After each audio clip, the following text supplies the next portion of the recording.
An Apache woman risked her life diving into the raging river to save the rancher's only daughter.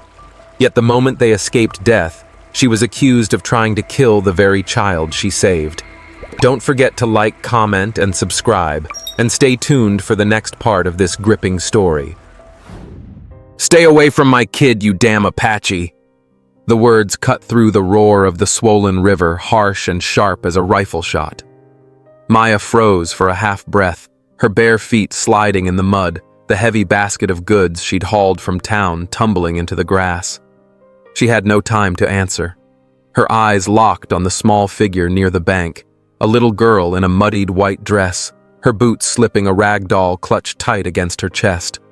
The river was raging, swollen by days of rain, churning like a living thing hungry for flesh. Maya's pulse leapt in her throat. She knew the look of a river like this. Back home, back before everything broke, she had watched floodwaters carry away horses, cattle, and worse. There was no time to hesitate. Isabel. Her voice cracked as she shouted. The child's name left her lips before she realized she'd spoken. The little girl bent low, reaching for a stick caught in the torrent. Her boot slipped. The scream was small but sharp as she fell forward, her tiny hands grabbing at nothing, the current pulling her down. Maya's body moved before her mind caught up. She lunged, the cold slamming into her chest like a fist as the water swallowed them both. For a moment, she lost sight of the girl. Then her fingers found a wrist slick and thin, and she hauled hard, her ribs striking a hidden stone. Pain flared, but she kicked and shoved, coughing river water, refusing to let go. "Hold on," she gasped, though the child's sobs were muffled by the roar. Maya's hand found a root sticking out from the bank. She clung hard, dragging the girl up against her, their lungs burning the river, clawing at their legs like it meant to keep them both. With a last surge, she shoved Isabel onto the grass, rolling after her chest, heaving hair plastered to her face. Isabel clutched at her, sobbing, coughing, her small fingers digging into Maya's dress as if the river might come for her still. "You're safe now," Maya whispered, though her voice trembled more than the girl's. The sound of boots pounding over wet earth cut into the moment. Maya looked up. A tall figure strode down the hill, long coat snapping in the wind, his jaw tight as iron. Gregory Langston. He dropped to his knees, pulling Isabel into his arms, brushing at her wet hair with rough hands. "Sweetheart, are you hurt? Tell me you ain't hurt." Isabel coughed, shaking her head. "I fell, Daddy." "The water." Gregory's eyes snapped to Maya, fury sparking like flint. "And you? What in God's name were you doing? Letting her near this river? You near got her drowned." Maya opened her mouth, but only a ragged cough came. She forced words through her tight throat. She was already, "Don't you dare make excuses." His voice was louder than the storm. "You think I don't know your kind. Careless, reckless, always bringing trouble. I should have known better than to trust a stranger off the street, an Apache no less." The words cut deeper than the river. Maya sat back on her heels, shivering, her lips parted but no answer coming. She had lived long enough to know when a man's mind was made up, and right now nothing she said would matter. Gregory stood Isabel clinging to his neck, her little arms trembling. He turned without another word, carrying the girl up toward the big house that loomed over the plains. Behind them, the river rushed on, loud and merciless, as if mocking the silence left in Maya's chest. The Langston Ranch stretched farther than most men could ride in a day, acres of grass, rolling out to the foothills, cattle grazing like dark shadows against the horizon. In the distance, the mountains stood gray and jagged, their peaks still capped with late spring snow. It had taken Gregory Langston 20 years and the loss of more than one friend to carve this place out of wild land. Now he was one of the richest ranchers in the county, maybe the whole territory. But wealth had not bought him peace.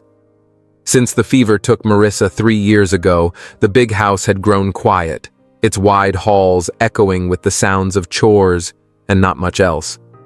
Gregory buried himself in the work, riding fence lines, driving cattle, arguing prices in town. The men respected him, feared him maybe, but they didn't know him. Few did. Only Isabel managed to crack the stone his life had become. 6 years old, curious as a colt, and just as reckless, she was the one piece of joy left to him. And even she slipped from his grasp at times, too quick, too fearless, always wandering where she shouldn't. That was why he'd taken the sheriff's advice when the woman came into town asking for work. He'd meant it to be temporary, no more. Maya. She had walked into the mercantile one dusty afternoon, clothes, plain eyes, dark and unreadable, speaking little more than her name. She asked for a job, cooking, cleaning, anything at all. Folks in the store went quiet when she said it. The sheriff leaned back in his chair near the stove and gave a laugh that wasn't kind. "Don't know as anyone here's looking for Apache help," he'd said, his mustache twitching. "Town's full up with good white folks needin' work." Maya's gaze had not shifted. "I'll take whatever's offered." Gregory had been there that day buying supplies. He'd studied her for a long moment, hearing the whispers rise behind him, weighing the risk. "You cook?" he asked finally. "I can." "You clean?" "Yes." He gave a short nod. "I'll take her on." The sheriff's brow shot up. "You sure, Langston? Don't say I didn't warn you." Gregory had ignored the man. He needed someone to keep the kitchen going, someone who could watch Isabel when the men were out. And truth be told, something in Maya's steady look reminded him of Marissa's unbending spirit. He hadn't thought much of it then. Now, standing over his shivering daughter by the fire that evening, he wondered if he'd made a grave mistake. The fire crackled in the stone hearth, throwing shadows across the wide parlor. Gregory sat stiff in the high-backed chair, Isabel wrapped in a blanket on his knee, while Rosa fussed over her with a cup of warm milk. The child's cheeks were still pale, her hair damp from the river.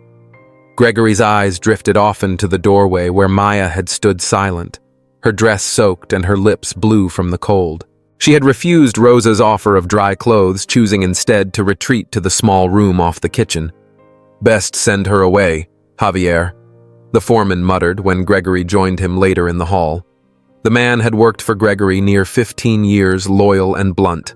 "Men don't like it. Town don't like it. Apache woman under this roof, it's bad luck." Gregory grunted, though his mind was still on the way Isabel had clung to Maya on the riverbank, small arms wrapped around the woman's neck like a lifeline. She near drowned her. Gregory said more to himself than Javier. "Or saved her," Javier countered quietly. "Depends how you look." Gregory didn't answer. He wasn't ready to admit what his gut already knew. Life on the ranch did not pause for sentiment. By dawn the next day, men were out mending fences. Horses needed tending, cattle fed. The storm had ripped branches across the pastures and left the earth soft and dangerous. Gregory buried himself in the work, but every so often his gaze drifted toward the house, toward the window where he knew Maya moved quietly about her duties. She spoke little, kept her head down, but Isabel followed her like a shadow. The child laughed more those days than she had in months, though Gregory told himself it was nothing. A child clung to whoever gave them comfort. Still, the sight gnawed at him. At supper, the air was heavy with silence. Rosa brought stew to the table, the smell of beef and onions filling the room. Maya sat at the end, not eating until Isabel pushed her own bowl toward her with a small smile. "Eat with me, Miss Maya," the girl said, her voice bright. Gregory's fork paused mid-air. The men glanced between him and the woman. Maya hesitated, then bowed her head slightly. "Thank you, little one." The next day, whispers followed him into town. At the saloon, a rancher from across the valley leaned over his whiskey. "Heard you got an Apache woman running your kitchen, Langston. Brave, I'll give you that. Or foolish." Gregory set his glass down hard enough to still the table. "What I do in my house ain't your concern." The man smirked. "Long as your girl don't turn up floating in that river one day." Gregory left without finishing his drink, but the words clung like burrs. By the week's end, the land was still slick with rain, and the river ran faster than usual. Men warned their children to stay clear, but Isabel had never been one to heed warnings. Maya found her that afternoon on the slope behind the barn, the girl chasing a butterfly with her rag doll swinging by one arm. Miss Isabel, Maya called gently, shifting the basket of feed on her hip. Not so close, little bird. The ground is soft. But the girl only laughed, her curls bouncing as she skipped down toward the bank. Maya quickened her step, heart tightening. She knew the signs, children too sure of themselves, too blind to danger. Then Isabel's foot slipped in the mud. The scream tore from her throat as she tumbled toward the rushing water. Maya dropped the basket and ran. The rest, Gregory had already seen: the soaked dress, the shivering child, the Apache woman gasping for air as she clutched what was most precious to him. The night after the rescue, the Langston house seemed filled with unspoken words. The men avoided Maya, their glances sharp with suspicion. Rosa left an extra quilt at her door, but said nothing. Gregory's silence was the loudest of all. By morning, he had made up his mind.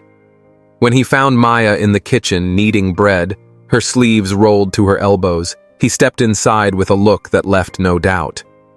"You'll pack your things today," he said flatly. "Sheriff will see you off on the evening coach." Maya's hands stilled on the dough. She looked up slowly, her eyes dark, unreadable. "I've done nothing wrong. You near cost me my daughter. I saved her." Gregory's jaw tightened. "Or so you claim. Rosa said you never called for help. You just threw yourself in. Foolish, reckless." Her voice was quiet, steady. There was no time. His hands curled at his sides. "You expect me to trust your word? An Apache woman nobody knows just showing up out of nowhere. Folks warned me." The kitchen door creaked then, and a small voice broke the heavy air. Daddy Isabel stood in the doorway, her blanket trailing behind her. Her eyes were wide, her cheeks pink from sleep. She clutched her ruined doll, its fabric still stained from the river. Gregory softened at once. "Sweetheart, you should be in bed." But she shook her head, stepping closer. "Don't send her away." He blinked. "What?" "She saved me," Isabel said, her little voice rising with urgency. "I slipped. The water was so cold. I couldn't breathe. I thought I was gonna die, Daddy." And then she jumped in. She didn't wait for nobody. She just grabbed me. Gregory's chest tightened. He tried to speak, but the words stuck. "The nanny wasn't with me." Isabel added, her words tumbling out in childish honesty. "She said I could play near the fence while she talked with Mr. Javier. She didn't watch, but Miss Maya did." Silence filled the kitchen. The ticking of the clock on the wall sounded louder than ever. Gregory looked from his daughter to Maya, who stood motionless, flour still on her hands, her face pale but steady. Isabel sniffled, hugging her doll close. "Please don't be mad at her, Daddy. Please." Gregory drew a long breath, his chest aching with shame. He had been so quick to judge, so ready to believe the worst. "Go on back to bed, sweetheart," he said softly, brushing a curl from her face. She hesitated, then whispered, "You'll let her stay?" His throat worked. "We'll see." The girl nodded and padded back down the hall. When she was gone, Gregory turned back to Maya. For the first time, his anger was gone, replaced with something heavier. "I was wrong," he admitted, though the words were hard as stone. "I let fear talk louder than sense." Maya looked at him, her eyes unreadable, then lowered them. "I don't want thanks. I just want her safe." Gregory studied her a long moment, then gave a short nod. "She trusts you. More than she trusts anyone right now. If you'll stay on, it won't be as cook. You'll be her caretaker. Full time."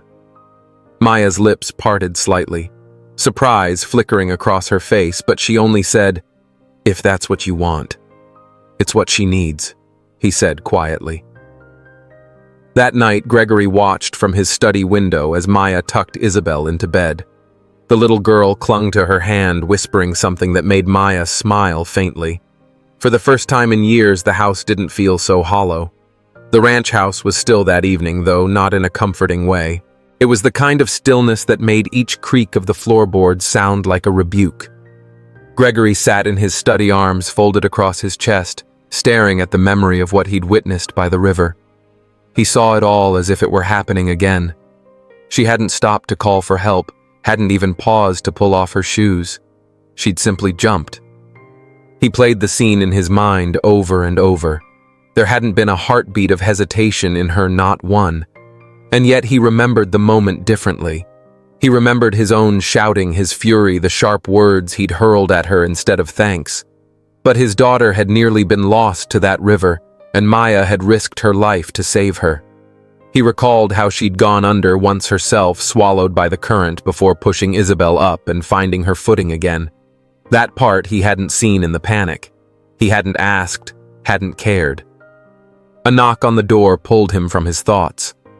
"Yes," he called, voice tight. Javier, his foreman, leaned in. "Sir, the boys down near the south pasture say they spotted some riders waiting along the main road. Could be newspapermen, maybe word of what happened got out." Gregory frowned, rubbing at his temple. "Keep them off this land. No talking." "Understood." "Yes, sir." Javier gave a quick nod and disappeared, leaving the door half open. Gregory lowered himself into the chair, steepling his fingers beneath his chin. What had started as a private storm within his household was beginning to spill outward, and at the heart of it stood Maya. He checked the clock. Isabel would be starting her reading soon. The girl often begged Maya to sit with her in the den, especially on dreary days. This wasn't one of them. The skies were clear now, but Isabel had insisted. He'd overheard her pleading, "I want Miss Maya to read The One with the Stars and the Little Bear." With a long breath, Gregory rose and made his way down the hall. Inside the den, Isabel was curled up on the braided rug, a worn book in her hands. Maya sat beside her on a low stool, her legs tucked under neatly, her dark hair tied back. Isabel stumbled over the longer words, and Maya corrected her softly, never once making the child feel small. Though her voice was steady, there was a quiet pride in the way she guided the girl. Reading hadn't come easy to Maya. Growing up Apache, no one had put books in her hands. She had learned along the hard miles of her wandering, snatching moments with discarded newspapers, listening to kind strangers sound out words, memorizing by ear before she ever recognized letters on a page. Every line she read with Isabel now carried the weight of that journey of skills won not by schooling, but by sheer will. And the little bear asked, "But how will I know you're watching me when I'm asleep?" Isabel read, her small voice steady. Maya's lips curved into the faintest smile. "And what did the mama bear say?" Isabel squinted at the page. She said, "Because the stars will still be shining, and that's me looking down at you." Gregory lingered in the hall, the words catching him harder than he expected. It had been months since he'd read anything to his daughter. Too long. He cleared his throat and stepped into the room. Maya rose quickly, smoothing her simple skirt. "Mr. Langston," she said quietly. "Please sit," he told her, gesturing to the chair. "I just wanted to talk." Isabel looked up at him with a pout. "Can Maya finish the chapter first?" Gregory's lips twitched into a faint smile. "Go ahead." They finished the last page together, and Isabel skipped off to find her drawing set, leaving Gregory and Maya alone in the quiet room. He leaned forward, his voice low. "Maya, I owe you an apology." She turned slowly, uncertain. "I was wrong yesterday. The way I spoke, the things I said." He swallowed the words heavy. "I've replayed it in my head. You didn't think about yourself for a second. You saved her. I should have thanked you. Instead, I lashed out." Maya was silent a long while. Finally, she said softly, "I wasn't looking for thanks. I know. But you deserved it." His voice carried an unfamiliar note of regret. She gave a small nod, not from pride, but from restraint. Her wounds weren't the kind that healed quickly. "I know how this house works," she said in a low tone. "What folks think of me, of where I belong." "You're not," Gregory began. "I know what I am," she cut in, but not unkindly. "The help. That's all I've ever been to anyone. I don't need you to pretend otherwise. But when I pulled her out, and you looked at me like I'd done something wrong, I realized something." He frowned. "What's that?" That even if we do everything right, some people will still see us as a danger. Or a mistake. Her words struck deep. Gregory's chest tightened as he looked at her. Really looked past the plain clothes and the role she filled. She was a young woman who had thrown herself into a deadly river for his child, and he had treated her as little more than a nuisance. "I can't take back what I said," he admitted softly. "But I can do better from here on." Her gaze lifted briefly to meet his. "Thank you. That's more than most would offer." From across the room came Isabel's humming as she colored a picture of the little bear. Gregory's voice lowered. "She adores you. She talks about you all the time. I never really listened." "I adore her too," Maya said simply. "She reminds me of who I used to be before the world started shutting its doors." Gregory rose, his expression unreadable. "You're welcome to read with her whenever you like." Maya's eyes met his, a glimmer of surprise there. "That means more than you know." As he left the room, something shifted in Gregory, subtle but undeniable. For the first time in years, he wondered what it meant to truly see another person, and what it meant to let himself be seen. That night, supper passed with a strange hush. Gregory sat at the head of the long oak table, a place he had held for over a decade without challenge. Only 2 plates had been set, his and Isabel's. A vase of wildflowers Rosa had picked from the yard sat untouched in the middle. Isabel swung her legs beneath her chair, glancing at the doorway again and again. "Is Miss Maya eating with us?" she finally asked, pushing a green bean across her plate. Gregory cleared his throat. "She's taking her meal in the kitchen tonight." "Why?" He hesitated. "She's had a long day. I thought she might want some quiet." "You didn't ask her," Isabel murmured, her eyes still on her plate. He sighed, leaning back. "I'm not angry with her, sweetheart. I just thought she'd prefer the rest." "That's not what I asked," Isabel said softly. Her persistence, so like her mother's, made his chest ache. "I was angry at first," he admitted at last, "but not anymore." The girl's shoulders eased a little, though her eyes stayed thoughtful. Meanwhile, down the hall in the small staff kitchen, Maya sat with a plate of roast chicken cooling in front of her untouched. She listened to the faint clatter of dishes from the dining room, Isabel's voice carrying now and then before fading under Gregory's deeper tones. She knew she ought to eat, but her stomach twisted too tight. The weight of the past day pressed down hard. Gregory had apologized, and Isabel still wanted her close, but the air in the house had changed. She was no longer invisible, and being noticed carried its own cost. A gentle knock pulled her from her thoughts.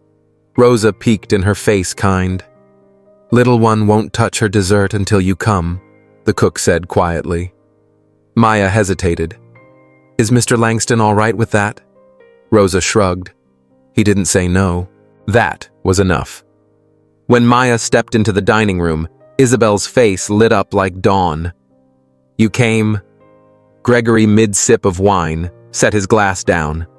Maya paused at the threshold, unsure whether to advance or retreat. Her damp curls had been pulled back in a low bun. Her dress changed for a plain sweater and skirt, less uniform, more human. "May I?" she asked softly, nodding toward the empty seat. Gregory gestured with a tired hand. "Please." She sat. The clink of dishes resumed, though more subdued now. Isabel beamed. "We saved chocolate pudding for you." Maya smiled faintly. "My favorite." Gregory watched the exchange, then finally spoke. "Maya, if you don't mind, I'd like to hear from you what really happened at the river." Maya blinked, surprised. "Now?" He nodded. She drew a slow breath. "I was washing the porch windows. Isabel was nearby playing with that little doll she calls Olivia. I told her not to get too close, but I turned away just a moment to finish. That's when I heard the splash. When I looked, she was already under. She didn't cry out, just bubbles. I didn't think. I just ran. She was heavier than I expected. I wasn't sure I could get us both out, but I kept thinking, if I die here, let it be because I tried." Gregory's hand tightened around his fork. I panicked. She admitted, her voice low. but only afterward. When you yelled at me, it felt like I'd done something shameful. Across the table, Isabel reached out her small hand, finding Maya's. Gregory's voice softened. You didn't do anything wrong. Maya said nothing. She didn't need to. They ate the dessert in a gentle silence. Later, Isabel skipped off to feed her kittens, leaving the two adults alone at the long table, the air between them quieter than it had been in months. Gregory's eyes held steady on Maya. You were right about how I see people, how I see the world. Maya gave a slow shake of her head. I wasn't trying to pass judgment. Maybe not. He answered, his voice low, but you weren't wrong. I've spent years keeping distance, not letting anyone get close. Feels safer that way. But it's lonelier too. She nodded faintly and rose from her chair. Thank you for letting me sit here tonight. You didn't need my permission, he told her quietly, but I appreciate you taking it. For a breath, their eyes locked, not as a rancher and his hired help, but as two souls who'd come through something they still couldn't put into words. When Maya finally left the room, Gregory remained where he was, staring at the empty space she'd vacated. For the first time in years, the silence inside his home didn't feel like armor. It felt like the start of something honest. The first light of dawn hadn't yet cleared the eastern ridges when Maya stepped onto the porch, a wool shawl pulled tight around her shoulders, a tin cup of strong coffee warming her hands. The open land rolled out before her like a sea of grass, damp with morning dew, the air carrying the sharp scent of wet soil and cedar. She figured she was alone. The ranch house was still the hands not yet stirring.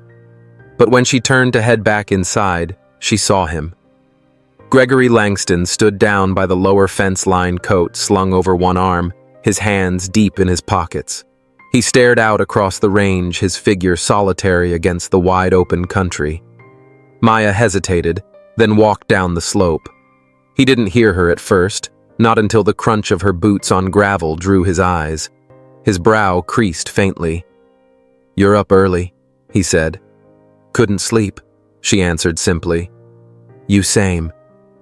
They stood together without speaking for a while, watching the fog lift slowly over the prairie. At last, Gregory broke the silence. I used to walk these fields with my wife back when we first bought this land before Isabel was born. His voice was softer than she'd ever heard it. She always said mornings were best, claimed the world looked cleaner before folks woke up to spoil it. A trace of fondness colored his tone, but sorrow lived under it too. I'm sorry for your loss, Maya said gently. He gave a small nod. 3 years gone now, but some days it feels like yesterday. They stood in shared quiet, the kind that didn't weigh heavy, just settled. Then Gregory drew a slow breath. Maybe that's why I came down so hard on you. Seeing Isabel in danger, it ripped something wide open. I thought I could keep her safe by keeping my grip tight. But truth is, no one can control it all. Maya lowered her gaze to her cup. Being afraid doesn't make you a bad father. What matters is what you do once the fear's staring you in the face. He turned toward her, eyebrows lifting slightly at the clarity of her words. She didn't flinch under his look. You're trying, she added. That counts. For the first time in days, Gregory's mouth curved into something close to a real smile.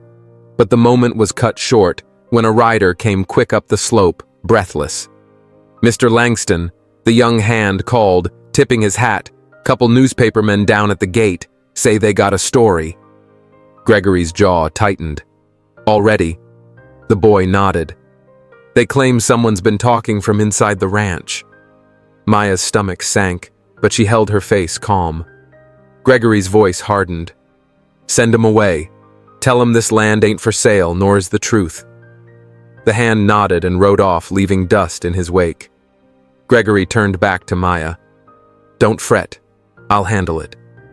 She gave a short nod, though a weight had settled deep in her chest, heavy as iron. By mid-afternoon, the ranch was restless. Riders came and went, whispers traded in the bunkhouse and cookhouse alike. Maya kept to her chores, though she could feel eyes on her, feel the low hum of speculation. Passing near the front parlor, she caught two hands muttering, "They're calling her a hero," the Apache girl one said with a chuckle. "Hero or not, folks like her don't stay quiet for long. Bet she'll sell her story." Maya kept walking head high, though the words stung sharper than the wind. Later that day, Gregory called her into his study. The big desk was cluttered with papers, letters, and telegrams, most bearing the Langston name. He slid a draft across the wood. "This is what they want me to send out," he said. Maya scanned it quickly.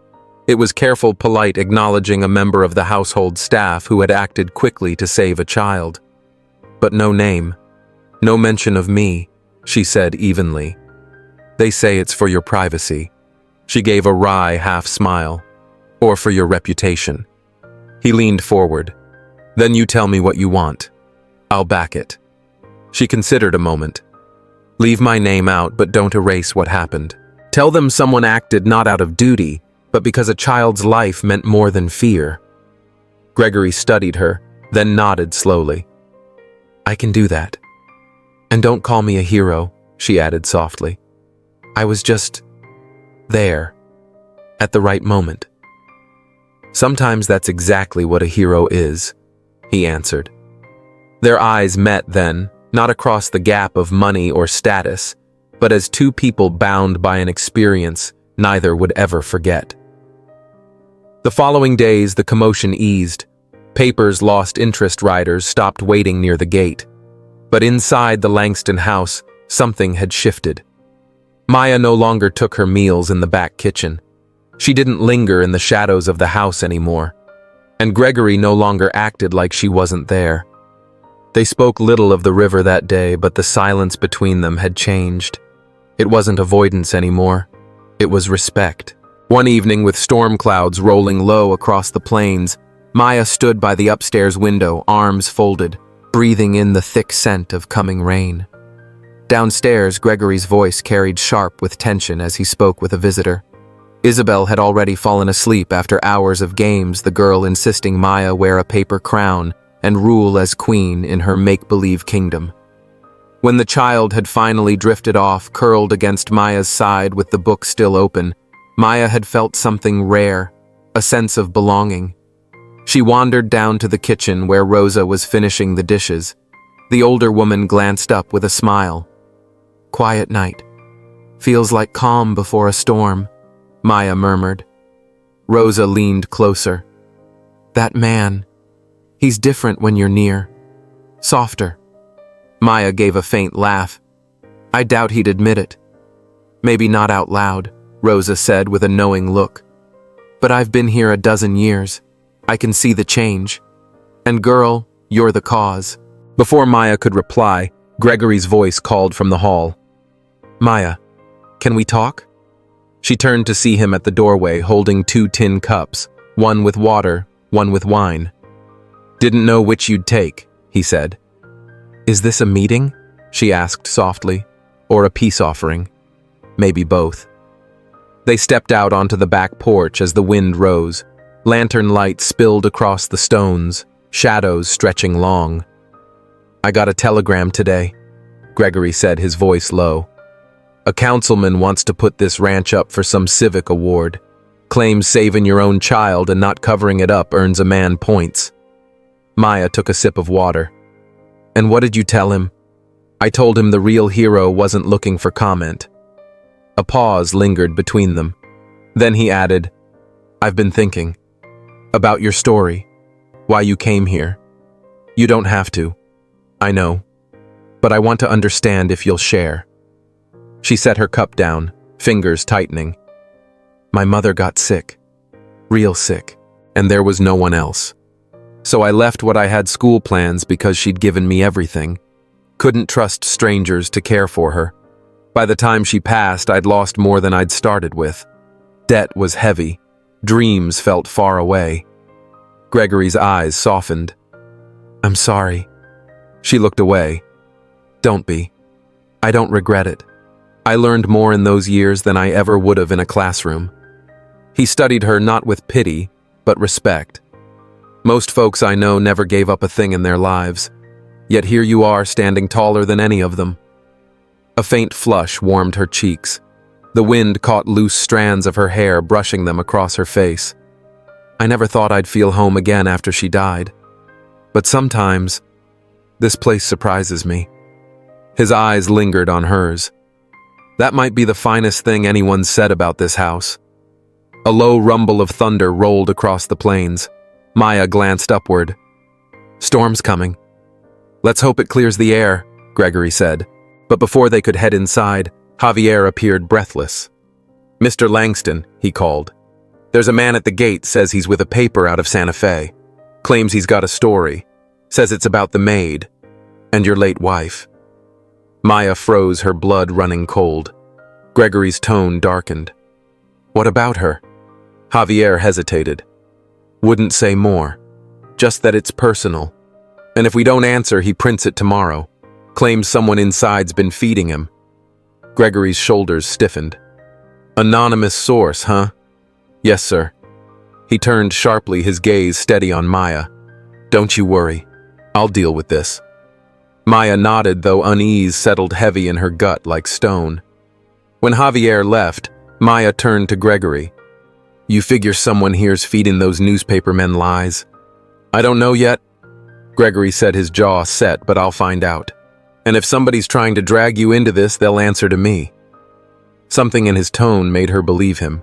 Still long after the ranch house had gone quiet, Maya lay awake in her small room. The past felt closer than it had in years, like a shadow with claws ready to drag her back. The fear wasn't of rivers or drowning this time. It was of secrets. Secrets that never stayed buried. The next morning broke cold and gray. Mist hung heavy across the open range, refusing to lift. Maya stood in the kitchen earlier than usual, pouring strong coffee into a tin mug and fixing a tray for Isabel flapjacks with a drizzle of honey, a handful of late-season berries, and a note scrawled in the girl's favorite purple pencil. You're braver than yesterday. Love, M. She slid the note under the napkin just as Rosa stepped in, her face unreadable. Maya, Rosa said carefully. You hear what the papers ran this morning? Maya stiffened. What did they say? They didn't print your name, but they mentioned the Apache girl working for the Langstons. Said she'd gotten close to the family. Hinted at trouble with Mr. Langston's late wife. Tensions under this roof. Maya set the mug down harder than she meant to. I thought he was handling it, she muttered. Rosa came closer, lowering her voice. It ain't him I'd be worried about. Folks talk. They watch. They assume. Especially when the help starts sitting at the family's table. Maya lifted her eyes sharply, reading the warning in Rosa's gaze. You think someone inside's leaking this? Rosa hesitated, then sighed. There's always somebody who reckons a secret's worth more than a wage. Maya gave a small nod, though her chest tightened. Thank you, Rosa. She walked out with a calm face, though her heart beat like a war drum. Moving through the halls, she felt the change slight, but there. Alicia, the new maid, wouldn't meet her eyes. The gardener tipped his hat a little too quick. Conversations stilled when she entered the laundry room. By noon, Isabel was home from her lessons and clung to Maya like a shadow. Can you read the bear story again? The girl asked. Of course, Maya said softly, settling beside her on the couch. But the words came slower this time. Her eyes kept flicking toward the window, her ears straining for the sound of boots in the hall. That's when Gregory came in. He didn't knock, didn't speak at first. He just stood there, one hand clenched tight, the other holding a folded newspaper with a headline in bold rumors of resentment in the Langston household. Maya rose slowly. Isabel looked between them, her small face puzzled. Maya, Gregory said, his voice taut. May I speak to you alone? Isabel started to protest, but Maya squeezed her hand gently. It's all right, little one. I'll be right back. They stepped into the hallway. Gregory shut the door behind them harder than needed. I swear I had nothing to do with this, Maya said before he could speak. I know, he replied, quick, steady. That ain't why I'm upset. Maya blinked. Then why? Because somebody under this roof is out to ruin you, and by doing so ruin me too. and I don't know who. Her arms folded across her chest. What exactly are they saying? Gregory's jaw tightened. That you were close with my wife. That you stirred trouble. That she wanted you gone before her accident. Maya's face went pale. That's a lie. I know it is, he said firmly. Marissa never even heard your name.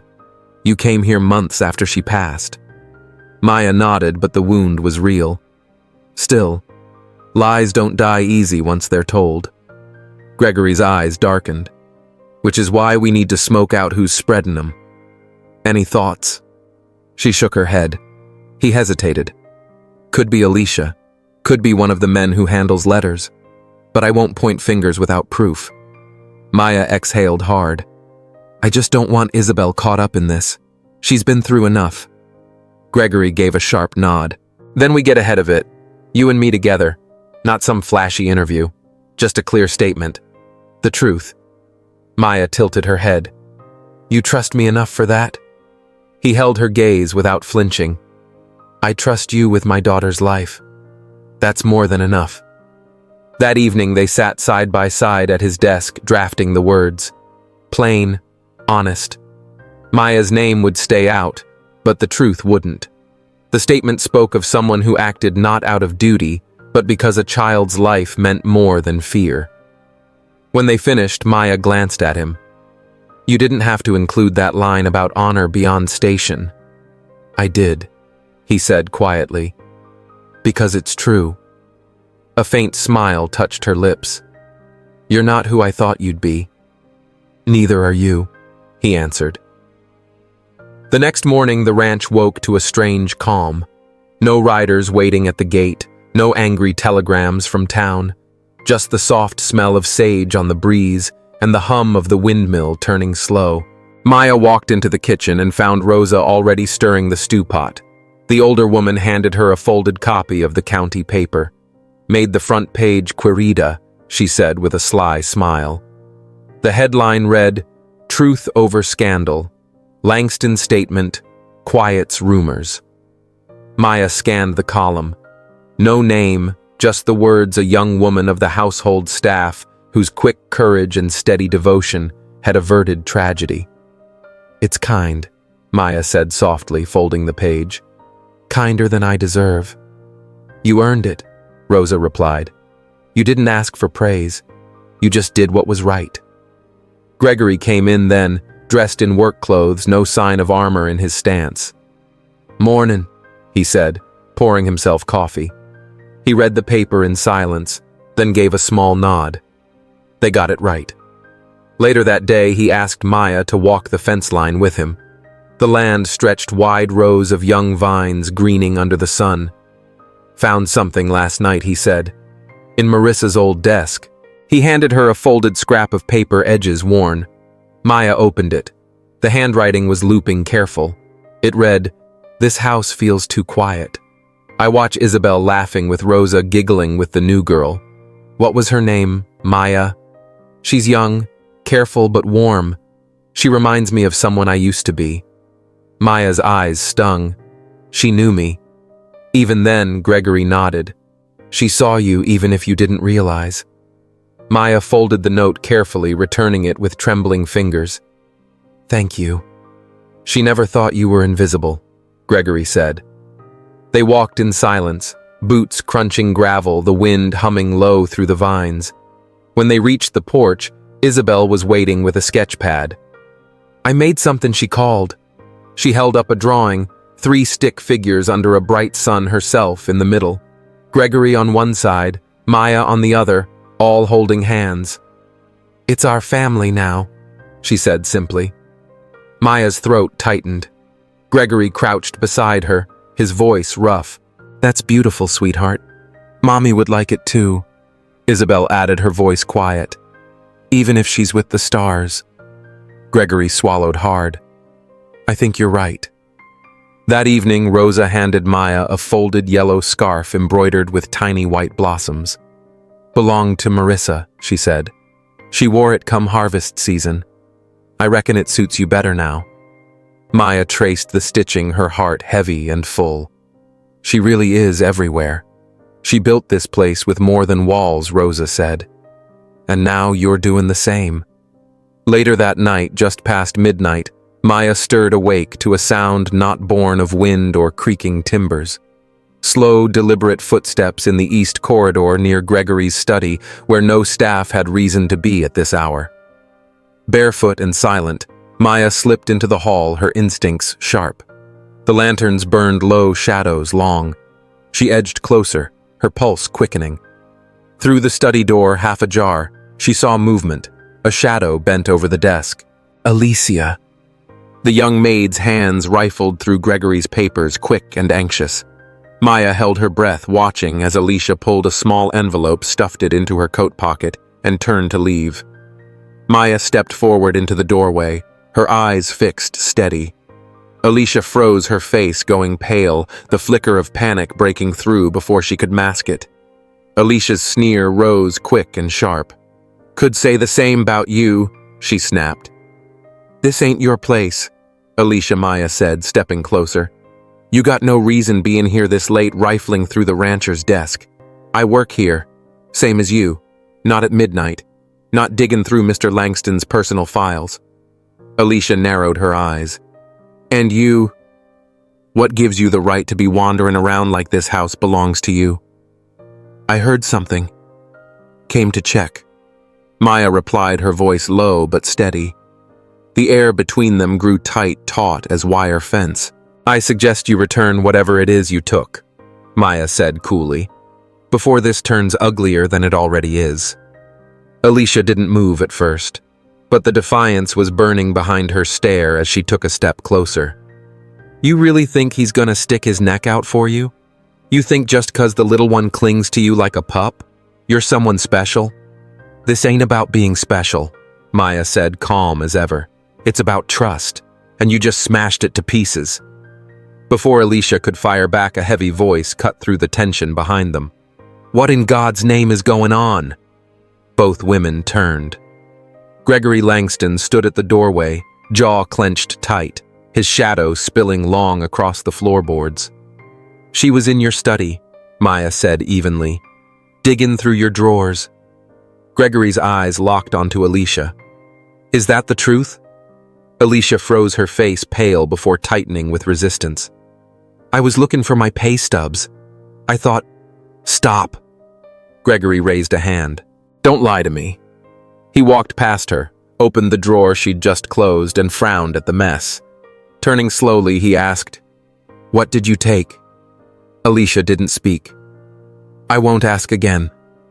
After a long pause, Alicia's jaw worked. An envelope.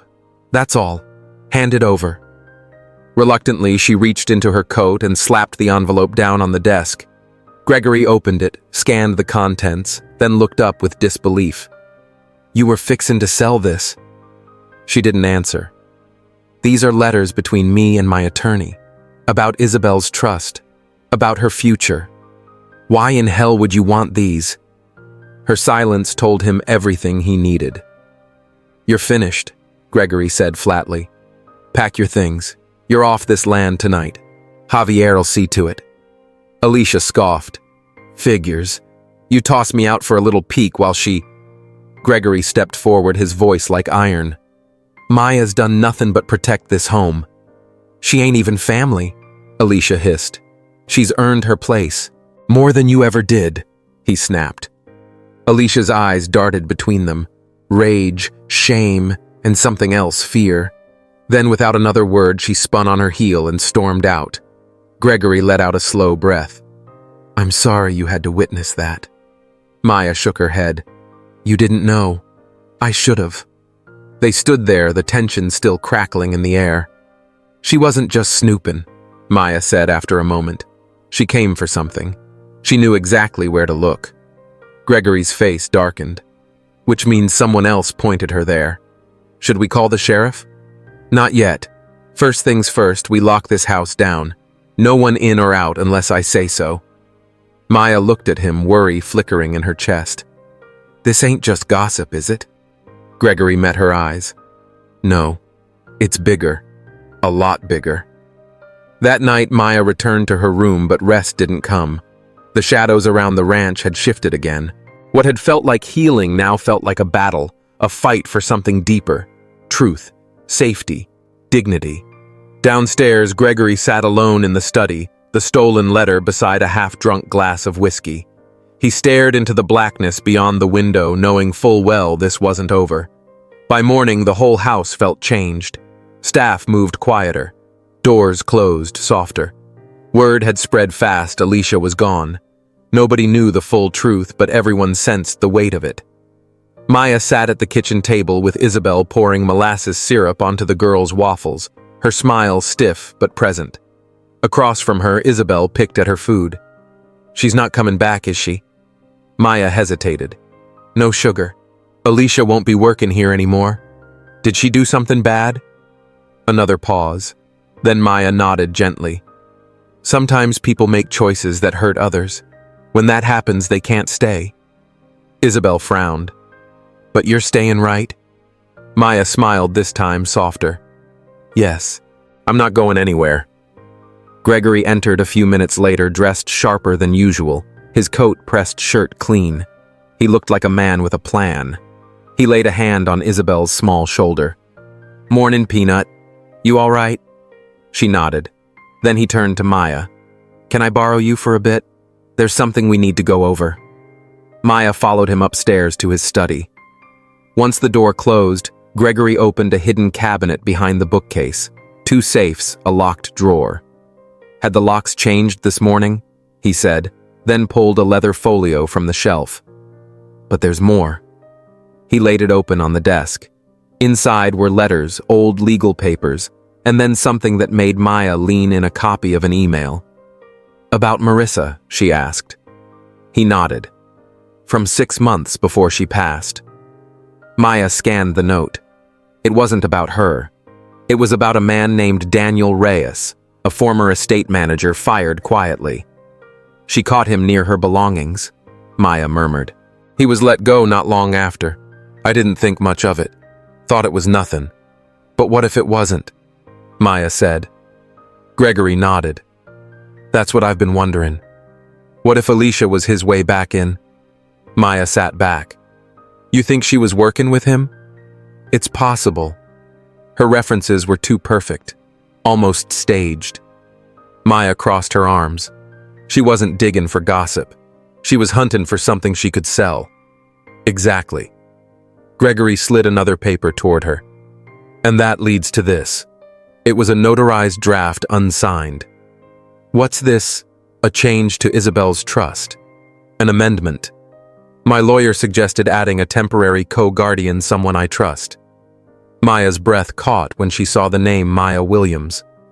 "I never signed it," Gregory said quickly. "Not yet.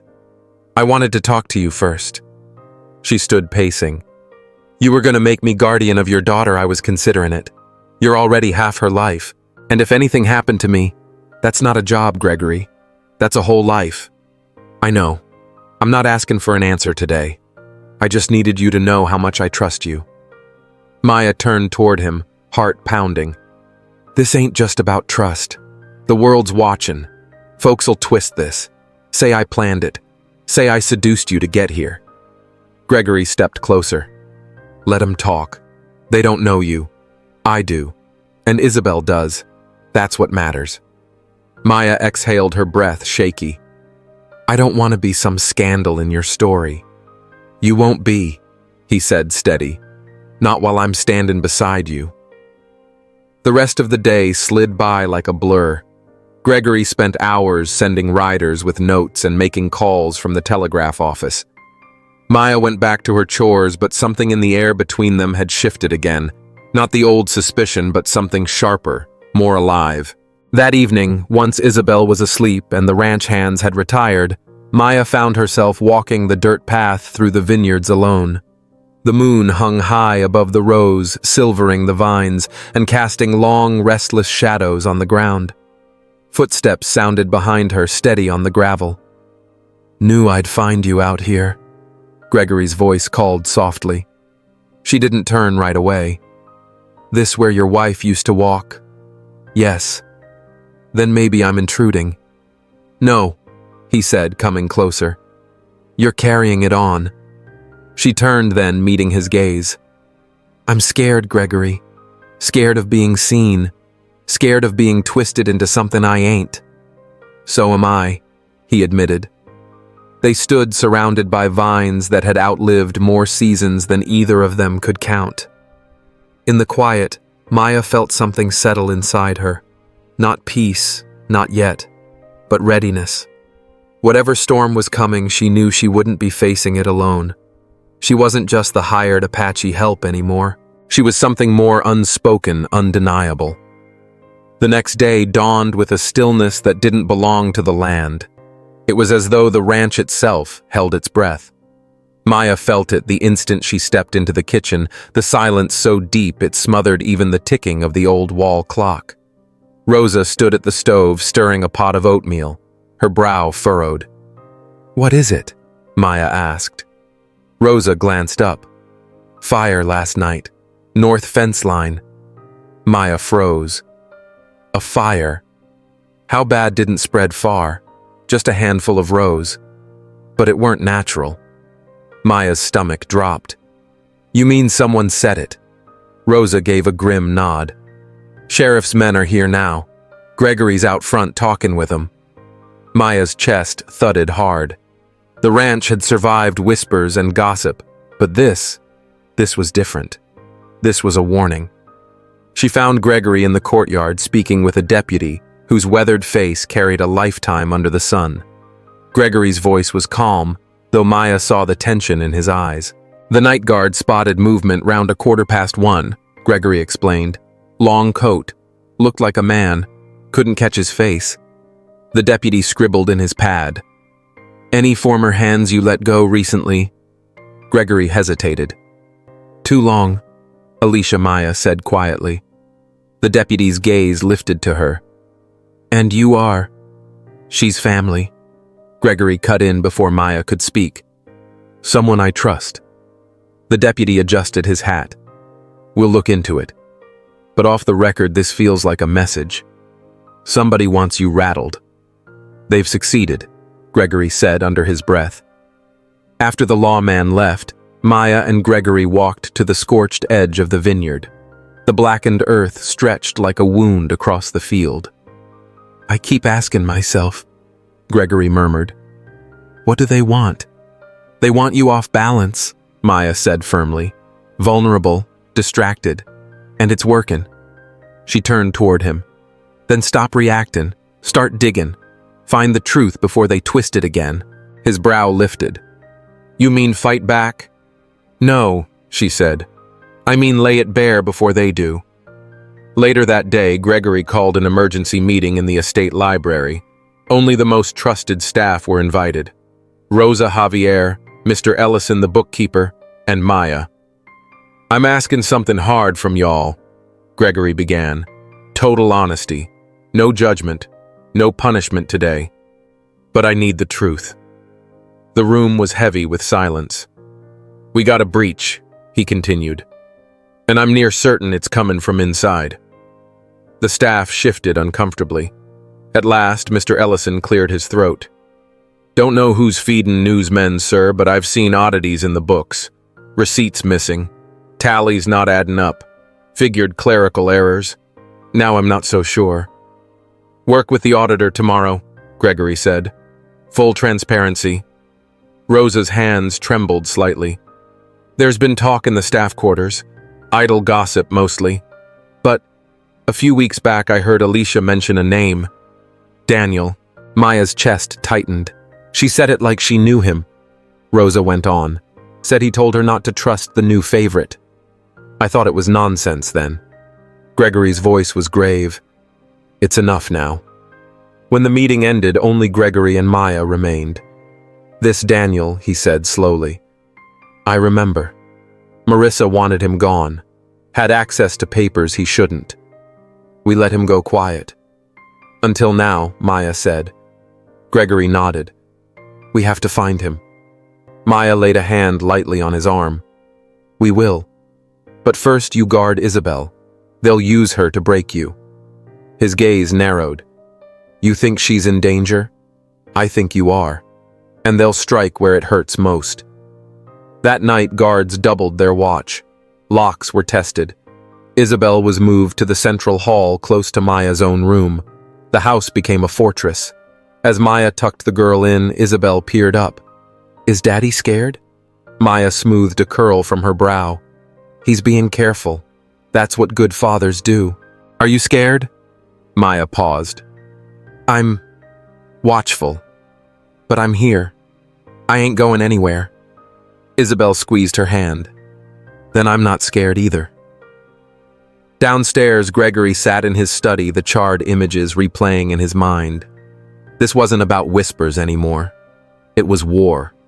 And someone out there was counting on him to break first. But Gregory Langston didn't break. And Maya Williams, she'd lived her whole life knowing how to stand in the fire. 3 tense days passed without more flames or trespassers. But the calm felt false like the heavy sky before a thunderstorm.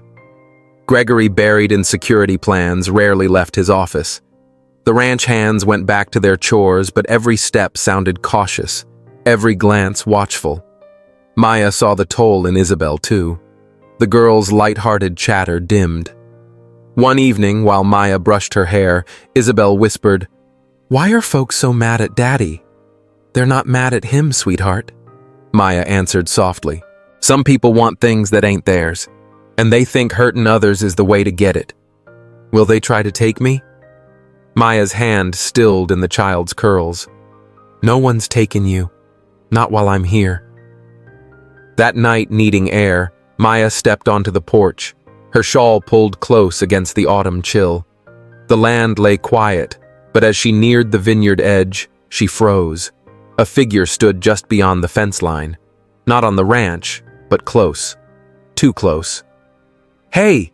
she called sharper than she intended. The man turned but didn't move. Medium build, a hat pulled low.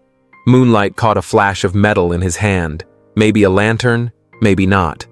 Maya pulled her small pistol from her belt and thumbed back the hammer, but with her other hand she fished for the signal whistle Gregory had given her. She blew once sharp. Within minutes, Gregory and Javier came running, rifles in hand. But by the time they reached her, the figure was gone. Javier vaulted the fence, scanning the ground. Tracks, he called. Fresh. He was standing here not a minute back. Gregory knelt, touching the trampled grass. His face hardened. He wanted us to see him. "So now they're mocking us," Maya said, folding her arms. "They want us." "Rattled," Gregory muttered. "But we won't give them that." Back inside, they checked the watchman's lantern footage, but trees blocked the view. Only the silhouette remained. "That ain't a thief," Gregory said. "That's a message." The next morning, Maya found a manila envelope tacked to the ranch gate. No stamp, no sender. Inside were 6 photographs, all of Isabel, playing in the yard, walking to the barn, sitting on the porch with Maya, each shot taken from a distance. Maya's hands shook as she passed the envelope to Gregory. His jaw tightened as he flipped through the pictures. "They've been watching her," she said hoarsely. "This is a threat." Gregory slammed the packet down. "I'm done waiting. We're going to the sheriff." By afternoon, Detective Laura Carmichael arrived from the county seat. A sharp-eyed woman in her 40s, she listened as they laid out everything: Alicia's betrayal, Daniel Reyes's past, the fire, the photos. "Looks to me like a slow siege," she said finally. Gregory frowned. "What do you mean? They're not just after coin or vengeance.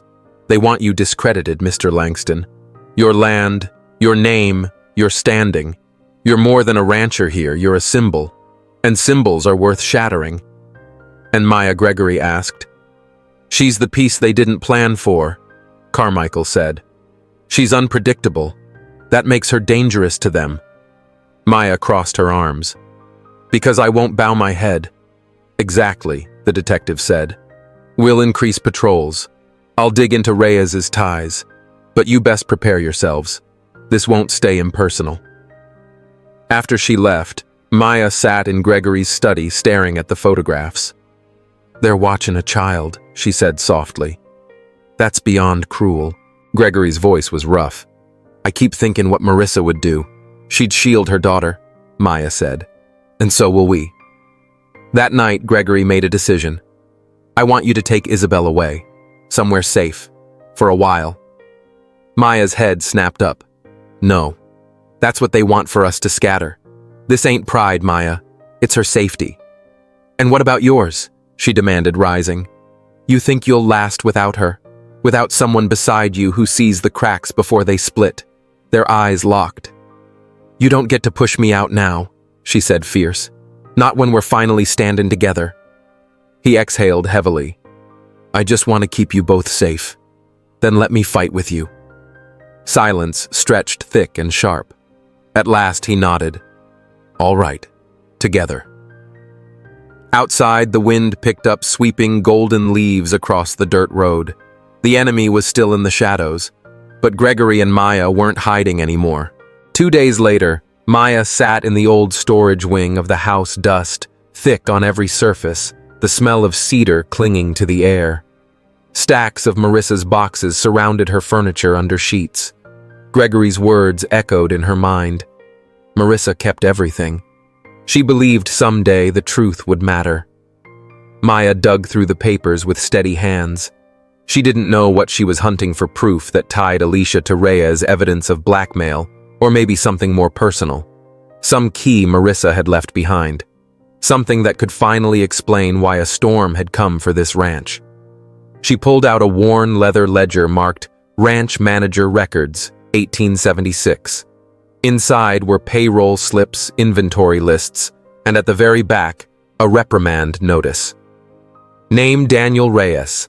Offense unauthorized entry into the private office. Witness Marissa Langston.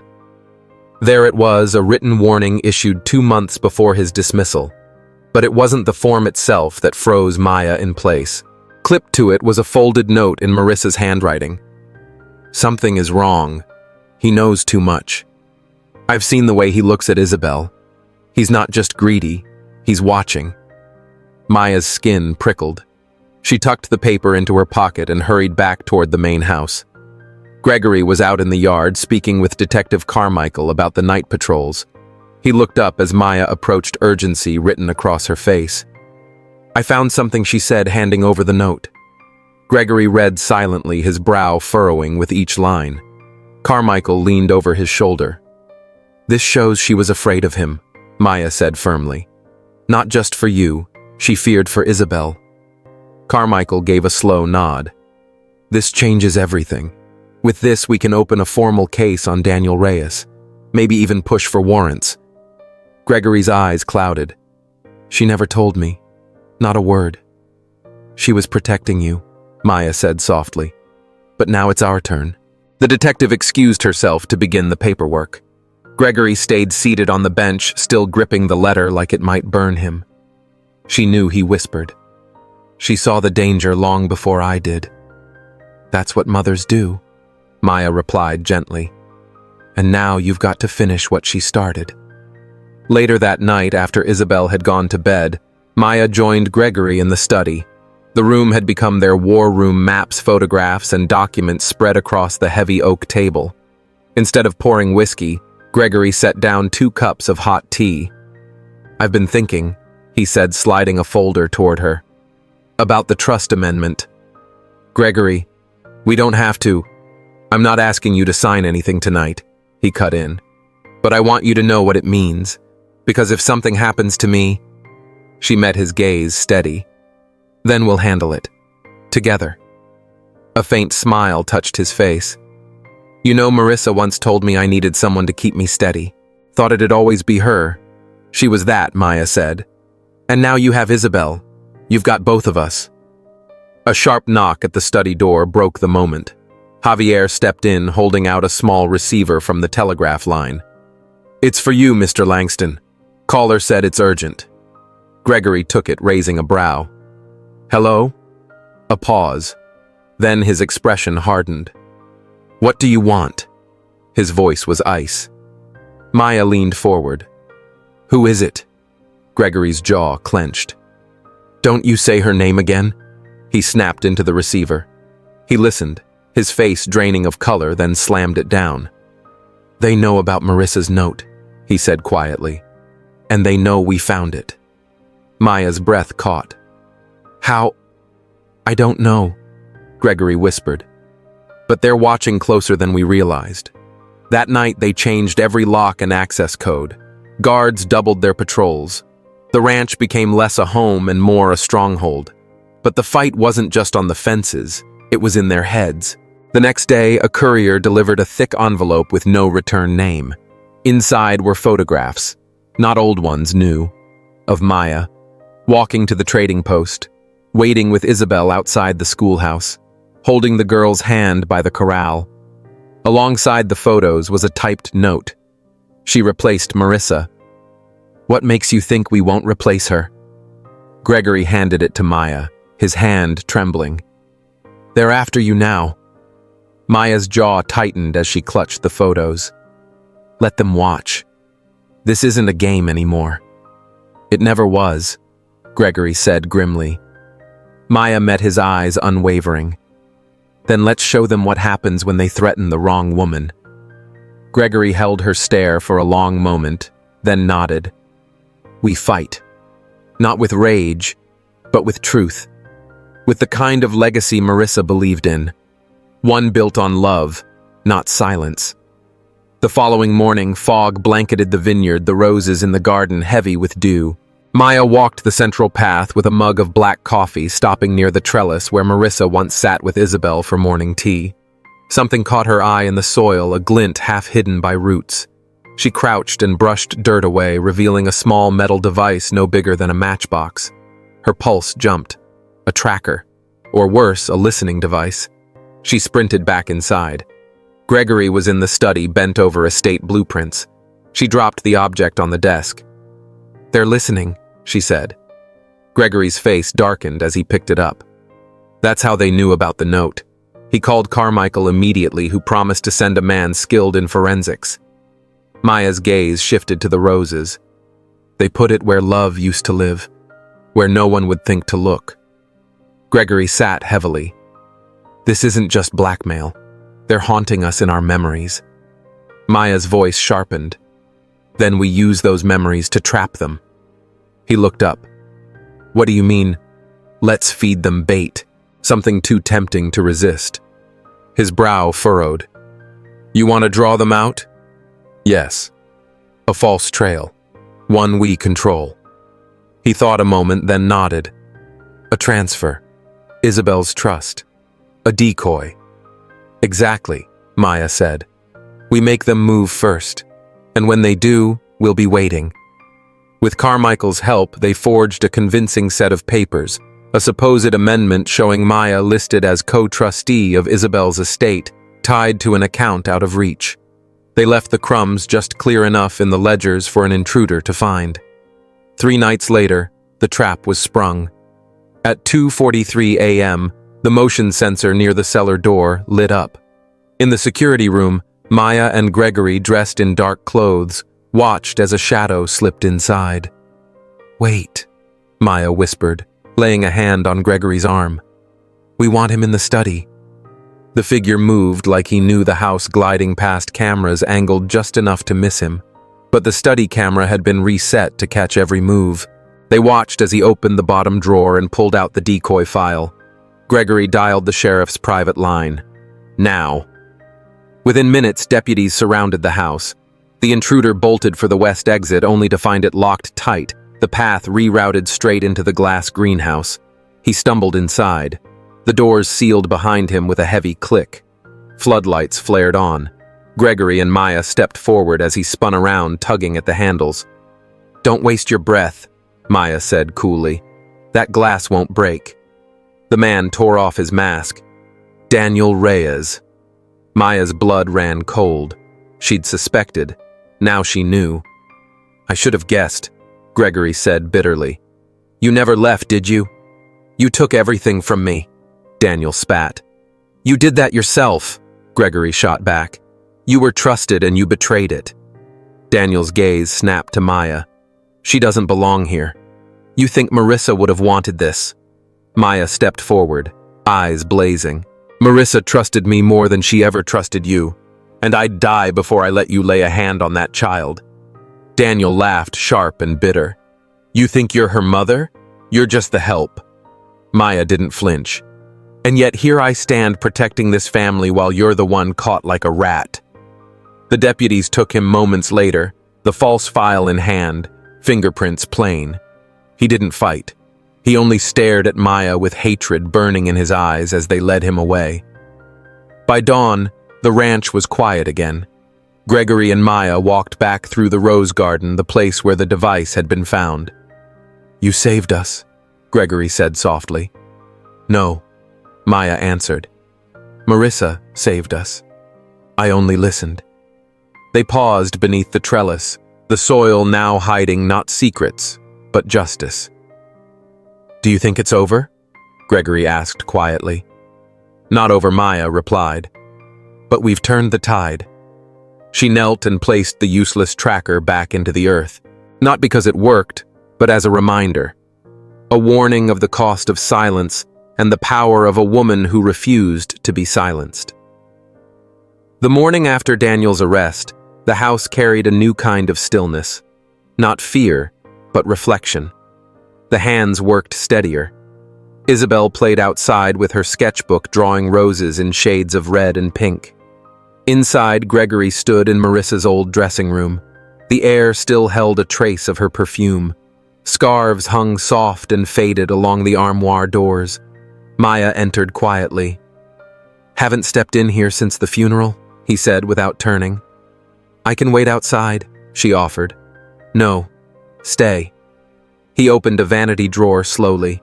Inside lay old brushes, a vial of lavender oil, and a sealed envelope. He froze his hand, hovering over it. "It's addressed to you," Maya said softly. Gregory picked it up, his fingers trembling. The script read, "To be opened when the truth grows too heavy to bear alone." He sat on the chaise and opened it. Maya stood back, giving him space. He read in silence, then whispered, "She always knew." Maya stepped closer. "What does it say?" He handed her the letter like it was fragile glass. "My dearest Gregory, if you are reading this, it means the world has shifted beneath your feet, and I am no longer here to steady it.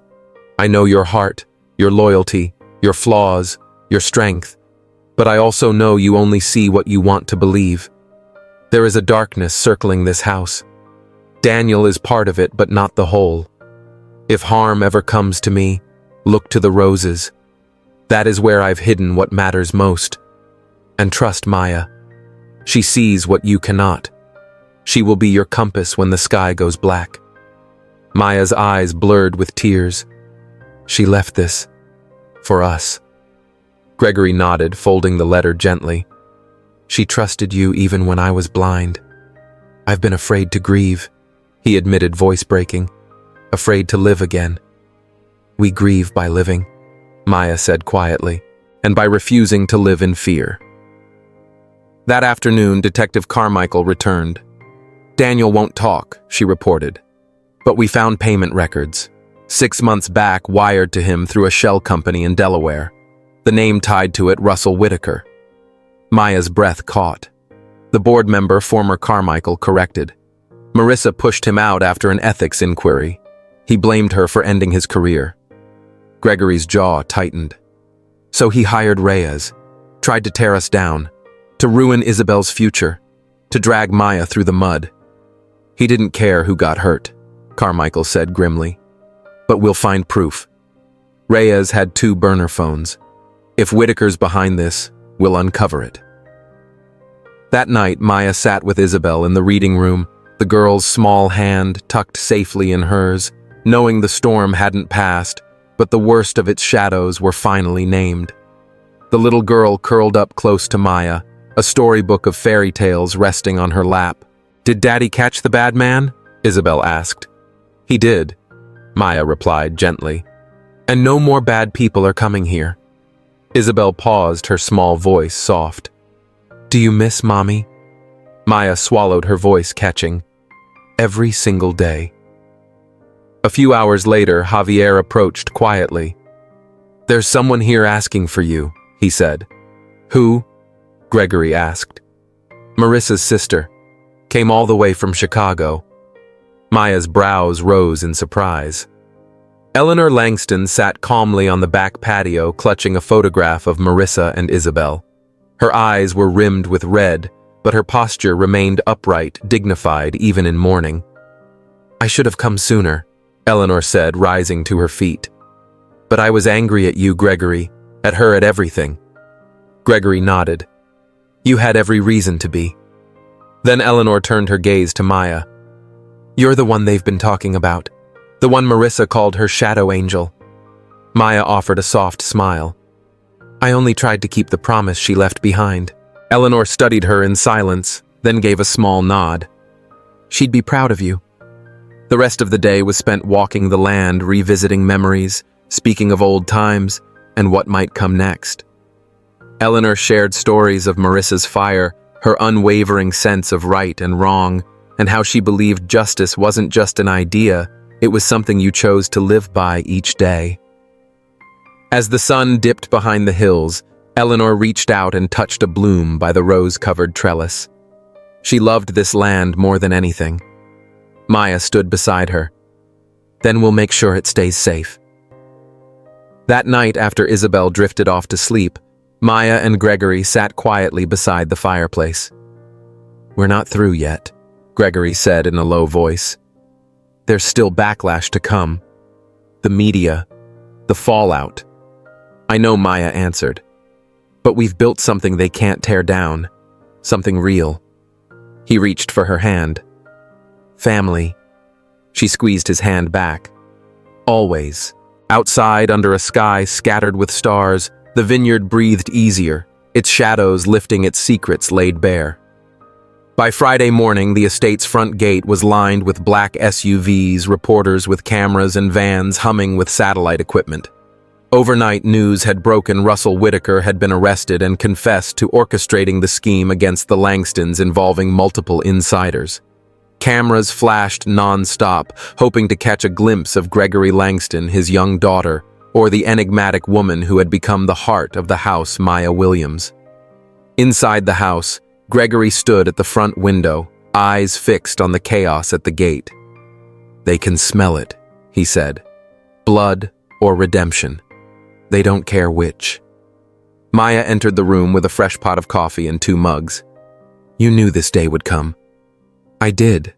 Just didn't expect it to feel like this." "Like what?" "Like standing in the middle of the town square, stripped bare with every soul, judging you for things they don't understand." Maya chuckled quietly. "You'll get through it." He took a mug, his fingers brushing hers. "They're hungry for a story. They want to know why you stayed, why you fought. You ready?" She took a slow sip of her coffee. "They won't get the story they think they're chasing." A few hours later, the estate's publicist arrived, prepping them for the press briefing Gregory had agreed to. There would be a formal statement followed by a controlled Q&A session. It would take place beneath the rose trellis, Marissa's haven, now a symbol of resilience. Gregory wore a charcoal suit, tailored and crisp. Maya wore no makeup, just a simple navy blouse and trousers. She insisted on looking real, honest. As they stepped into the garden, the noise of cameras surged like a wave. Microphones thrust forward, flashbulbs popped, but Maya didn't blink. Gregory gave a nod to the moderator, Maria Quinn, a seasoned journalist known for cutting through spin. "Mr. Langston, Ms. Williams." Maria began, "Thank you for being here. Can you walk us through what happened?" Gregory stepped forward. "In recent months, people we once trusted turned against us. What began as a quiet attack on our accounts quickly evolved into something more, an effort to tear apart our family, our name, and to endanger my daughter." He glanced toward Maya. "But one person stood between us and disaster. Maya Williams. Because of her, my child is safe, and the truth has come to light." All eyes shifted to Maya. "I never wanted the spotlight," she said calmly. "I came here to work, not to speak." She paused, meeting the gaze of every camera. But when a child was in danger, when this family was under attack, staying silent wasn't an option. She inhaled slowly. Marissa Langston didn't see me as a servant. She saw me as a person. She gave me her trust long before I found my voice. This was never about being a hero. It was about protecting that trust. A reporter shouted, "Why didn't you contact authorities earlier?" "We did," Maya replied. "But justice doesn't always ride in on time.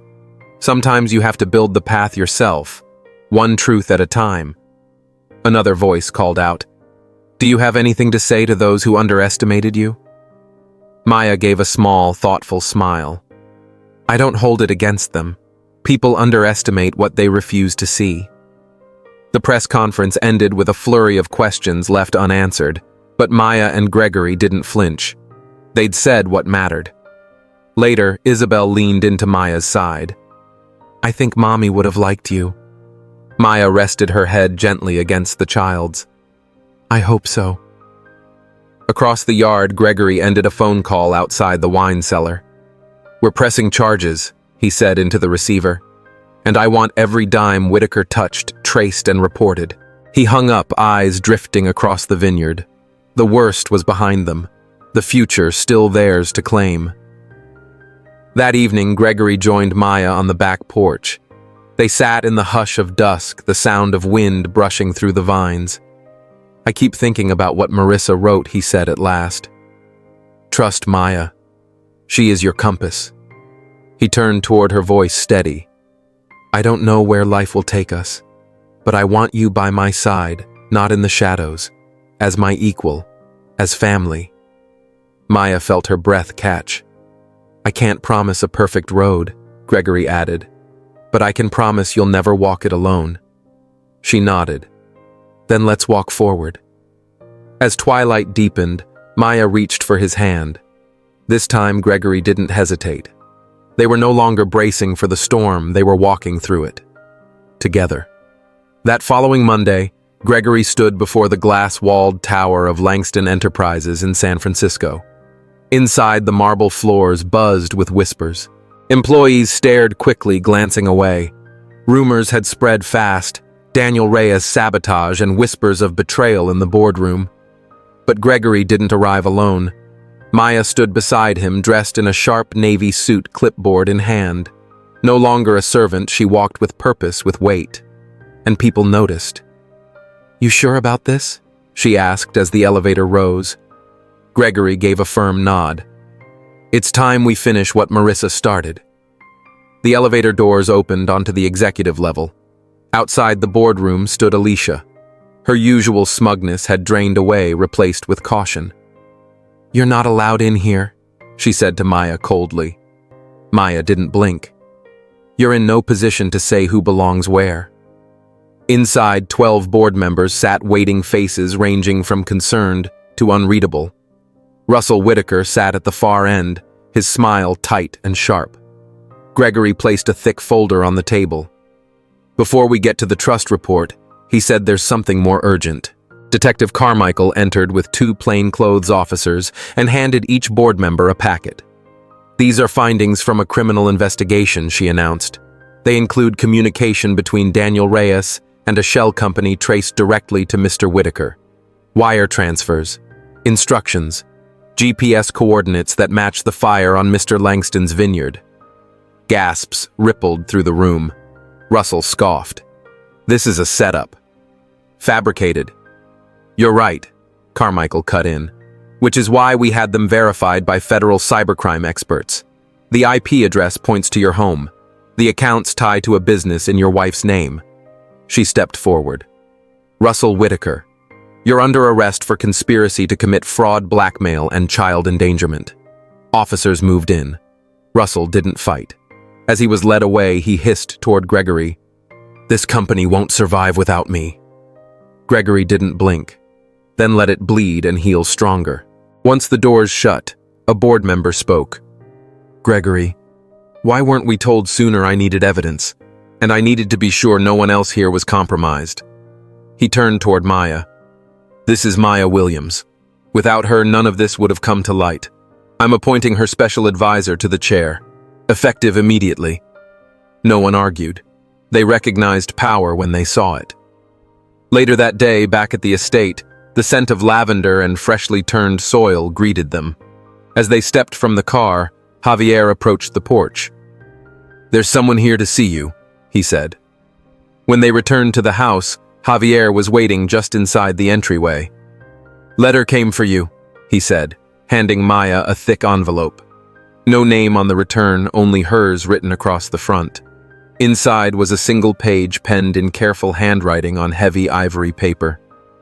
"Maya, you don't know me, but I've been watching what's happened, and I want to thank you. My sister worked for the Langstons nearly 15 years ago. They dismissed her without cause. When she spoke of being mistreated, nobody believed her. You've made folks take a second look. You've made them see us." Signed, CL. Maya folded the note and pressed it against her chest. Her throat ached with quiet emotion.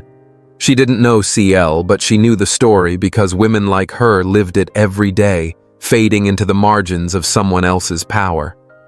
From the staircase, Gregory's voice came gently. "You all right?" "Yes," she whispered. "Better than all right." That evening, Gregory gathered a small circle of trusted friends, a few board members and key ranch hands. Eleanor raised her glass for a toast. To Maya, she said, her voice strong, who stood tall when others ran, who healed when others hid, and who proved that family isn't always born, it's chosen. Everyone raised their cups. At the table, Maya leaned close to Isabel. "It's not over yet, little one. Will the bad people come back?" Isabel asked, wide-eyed. "Some might," Maya answered honestly. "But this time we won't be afraid." Outside, the vineyard swayed in the evening wind. Inside, bound together by grief, trust, and fire, the Langston family had become something new. And Maya, no longer only the housekeeper, was now at its very heart. The final light of day stretched long over the vineyard rows, the grapes heavy, the leaves whispering in the August breeze. It had been a month since the press conference, a month since the name Maya Williams had begun to carry weight beyond the ranch. Yet inside the house, life was settling back towards something close to ordinary. In the kitchen, Maya's hands worked a pie crust flour, dusting her forearms. The smell of apples and cinnamon filled the air, while an old phonograph hummed softly in the corner. Isabel sat at the counter, coloring with fierce concentration, her tongue peeking out as she filled in the lines. "Miss Maya," the girl asked without looking up, "do you think my mama can see us from heaven?" Maya's rolling pin stilled for a moment. "I think she never stopped watching." Isabel nodded thoughtfully. "She'd like that I'm drawing her garden." "She'd love it," Maya said, pressing the edges of the crust. Gregory stepped in quietly from the side hall. His sleeves rolled a faint smile on his face. He leaned against the doorframe, watching them, two souls who had weathered the storm and found each other in the calm. He cleared his throat. "Supper's ready in the garden." Maya wiped her hands, and together they stepped outside into the golden hour. A long wooden table stood beneath the rose trellis. Eleanor was already seated, pouring iced tea. Javier set down the last dish, salmon seared with lemon butter, and gave Maya a proud nod. The meal wasn't meant as a victory feast, but a celebration of survival of chosen kin. Laughter rose easier now, stories flowing about Marissa, the vineyard's earliest days, mistakes that had been forgiven along the way. Midway through dessert, Gregory stood, glass raised. His voice carried steady, rich with meaning. "I've spent most of my life thinking power came from control, money, land, reputation. But these months have shown me something else. That true strength lives in love, in truth, in standing tall when others fall." He turned to Maya. "You came into this house to tend it. Instead, you rebuilt it. Not with nails and timber, but with courage. Not with force, but with honor. Maya, you'll always have a place here. Not as staff, as family." Maya rose slowly, uncertain what to say. The table fell quiet, waiting. "I didn't do this alone," she said softly. "I did it for Isabel, for Marissa, for every woman cast aside and every child who deserves to feel safe. But mostly I did it because it was right. And doing right shouldn't make you special. It should make you human. Applause followed, not loud but deep, like the vineyard itself was giving thanks. As the sun slipped below the hills, casting its last amber glow, Maya walked the path behind the trellis alone. Beneath the oldest rosebush, she placed a small wooden box. Inside were fragments of the past months, the copy of Marissa's note letters, and a pressed flower Isabel had given her the night the threats finally ended. She covered it gently with earth, not to bury the past, but to carry it on her own terms. When she stood, Gregory was there. "She'd have been proud of you," he said quietly. Maya's eyes softened. "She's the reason I found my voice." He nodded. "And now that you have it, what comes next?" She looked across the hills, her breath steady. "I don't know. Maybe I'll start a place for women like me, for girls like Isabel, so they grow up knowing they never have to shrink to feel safe." Gregory smiled faintly. "If you do, I'll see it funded." Maya returned his smile. "I thought you might say that." They walked back together side by side. That night, long after Isabel had gone to bed, Maya sat on the porch wrapped in one of Marissa's old shawls. The vineyard glowed in the moonlight, sacred and still. A life once kept in the shadows had blossomed into something luminous. And Maya Williams, once overlooked, now stood firmly at the center of her own story, whole, unafraid, unforgettable. You know, friends, as I wrap up this story, I can't help but sit with the weight of its meaning. This isn't just a tale about a ranch, a widower, or a woman from the Apache people finding her place. It's a story about trust, resilience, and the quiet courage it takes to stand tall when the world tries to push you down. Maya showed us that being underestimated doesn't define you. What defines you are the choices you make when fear comes knocking. And Gregory. He learned that real strength isn't about control or wealth, but about opening your heart even when it's risky. For me, the most powerful lesson here is that family isn't always the one you're born into. It's the one you build with love, loyalty, and sacrifice. Maya wasn't just the help. She became the compass that kept a broken family moving forward. So what do you think? Do you believe trust and love can really heal wounds as deep as the ones in this story? Drop your thoughts in the comments. I'd love to hear how this touched you. And remember, sometimes the bravest thing you can do is simply to care.